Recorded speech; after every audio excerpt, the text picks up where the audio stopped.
So the Seattle Seahawks 2010-2011 playoff run is officially over. We got drilled by the Chicago Bears. Before we dissect the Seattle Seahawks, though, just wanted to say I hate the Pittsburgh Steelers. I do. And I was rooting for the Baltimore Ravens.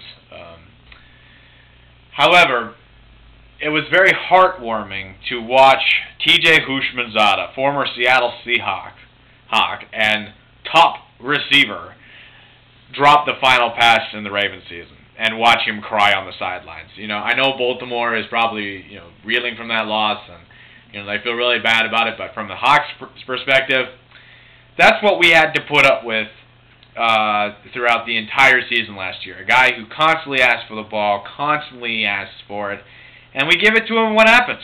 He drops it, and then he complains that he's not getting the ball. And then, this last week, it came out he was bashing the Seahawks because the way he was cut did not go very well. And, it's just, T.J. Houshmandzadeh, if you're a Ravens fan, I'm sorry you lost the game, but T.J. Houshmandzadeh, I got no sympathy for you. And to watch you drop that pass and cry on the sideline was very heartwarming. So, let's talk about the Seattle Seahawks versus the Chicago Bears. I find this funny that I'm filming a video like this because this last week I pumped up the NFC West. And, yeah, you can say the Seahawks lost by 11 or how many they lost by, but bottom line is the Bears wanted it more. And Hasselbeck, in my opinion, played a heck of a game. And if I was Hasselbeck, I'd be yelling at not yelling, I'd be screaming at the young receiver core for dropping pass after pass after pass or not running the routes. Not only that, the game kind of changed when we lost John Carlson and to injuries. We lost a lot of guys for injuries this game. So, but overall, it was the Bears just wanted it more. And I don't want to blame the weather on the loss, but at the same time, the Seahawks don't have a history of doing well in the snow. They just don't, and it doesn't matter if it's a small blizzard or a big one or. But we just don't do well in the blizzard, in the snow. A couple years ago, this is when the Seahawks were going through their primes, Seattle hosted a Monday night football game against the Packers, and it snowed throughout the first half, and the Seahawks were down big time. They just couldn't get a rhythm. Second half, it stopped snowing. What happens? The Seahawks win.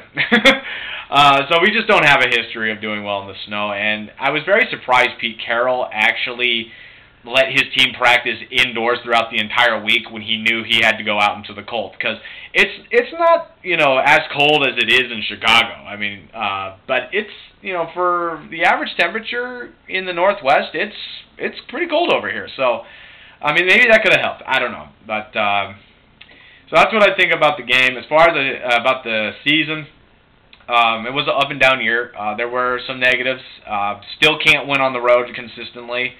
There were some times where we were competitive. There were some times where we played dead, but I felt that we were more competitive this year than 2009. Because 2009 was, I mean, you might as well not have watched any Seahawks games last year, with the exception of the Jacksonville game. I was actually at that game, but anyway, we were a little competitive. But as far as the negatives go, the running game is still.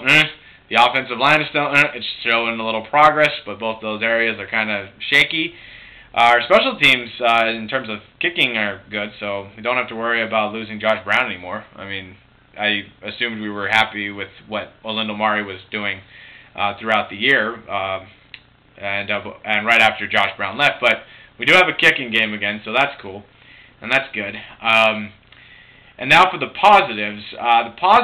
The young receiver core, with the exception of today, I think they're just going to continue to grow. We finally have seen some things from Ben Obamanu. He just got a contract extension after his big game against the Saints. That scares me a little bit, but overall I think the young receiver core is going to continue to grow. Mike Williams was a surprise this year, for example. And also, how about Brendan Stokely? I know he's an old veteran, but he had some pretty good games and pretty good catches as well. So that's good. Even though we only won 2 road games, they were monumental wins for us. The Seattle Seahawks, it was the longest time since we won a 10 a.m. kickoff game, and we did out of all teams against the Chicago Bears, so we ended that drought. So that was good. And the other one was in Arizona. You may not think that's a big win, but we hadn't won in Arizona since they built a new stadium. So we ended that drought as well.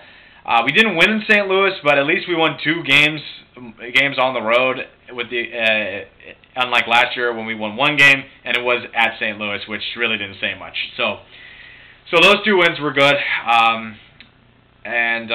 So that's as far as the season. It was. We were not expecting to go to the playoffs, but obviously the win against the Saints redefined the season, and it showed you anything can happen.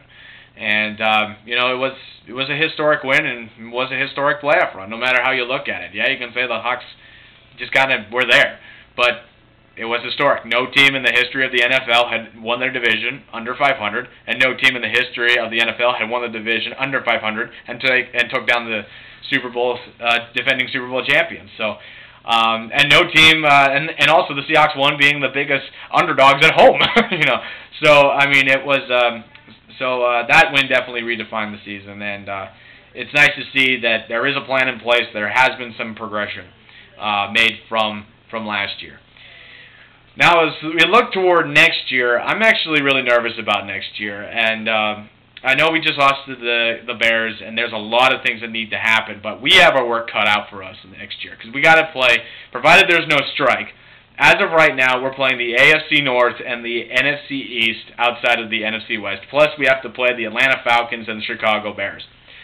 That's a really hard schedule. It's unlike that. It's unlike this year where the schedule favored the Seahawks at the beginning of the year. That schedule up front does not favor the Seahawks at all. I mean, we haven't done well against NFC. We haven't won against NFC East teams for a while, particularly the Cowboys. I'm not really looking forward to playing them. That's going to be a hard game. And then the AFC North, keyword if, the Bengals can wake up next year, that's going to be a respectable division to play as well. So we have our work cut out for us. As far as quarterback goes, you know what? If the Seahawks want to re-sign Hasselbeck, that's great. I have no problem with that. If we want to let go Hasselbeck, I'm okay with that. And if we do, I wish him the best of luck, and I thank him for what he's done with the team, done for the team. But if we do keep Hasselbeck, I mean, we got to do 2 things. One, we got to keep improving our offensive line. I mean, with the way Matt has been playing, and when Matt is on, he is on. But we got to get guys around him that can help his cause, and we got to improve our running game. It was better than last year. Don't get me wrong, it was better than last year, but it still needs work. And we also need a legitimate backup. I mean, Charlie Whitehurst did get us into the playoffs, and I give him credit for that, but he also had some bad games against the New York Giants and Tampa Bay Buccaneers. And before you start commenting below, I said I would judge Whitehurst after he plays 16 games, which is 2 full seasons. So he's got 13 games to impress me. So he's still got hope, is what I'm trying to say. The big thing I want the Seahawks to address this offseason, we have to improve our secondary, particular when it comes to the cornerback position. I'm a Marcus Trufant fan. I am. But these last 2, ever since 2008, it's been extremely hard to back this guy up. In 2007, from 2005 to 2007, I mean, he had Pro Bowl years. 2007, he led the NFL with interceptions. I believe he had 7 interceptions that year. Had a great year, and just ever since then, it's just fallen. But I mean, him and Kelly Jennings, you guys, you gotta wrap up and you gotta defend better. And if we want any hope, on 3rd down and stopping 3rd down conversions with these NFC East and AFC North opponents that we're going to play next year, or even with any team, now that I think about it, we've got to improve the corners. I think it's time to let those guys go. I really do. I think enough is enough, and I think it's time to make a change. It's time to make a change, because I'm sick and tired of seeing those 2 guys constantly get burned. And it sucks, because I am a Trufant fan, and I think that he is a legitimate player. But he just hasn't shown me that he can get it done anymore. And so that's where I would like to see the Seahawks go. As far as next year's expectations, we won 7 games this year.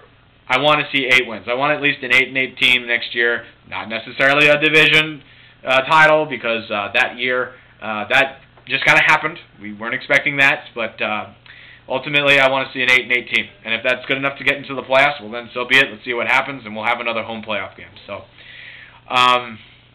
so that will do it. And last but not least, you can say what you want. You can say the Seahawks were 7-9. You can say the NFC West is weak. You can say what I said last week was, I was proven wrong with the Seahawks losing.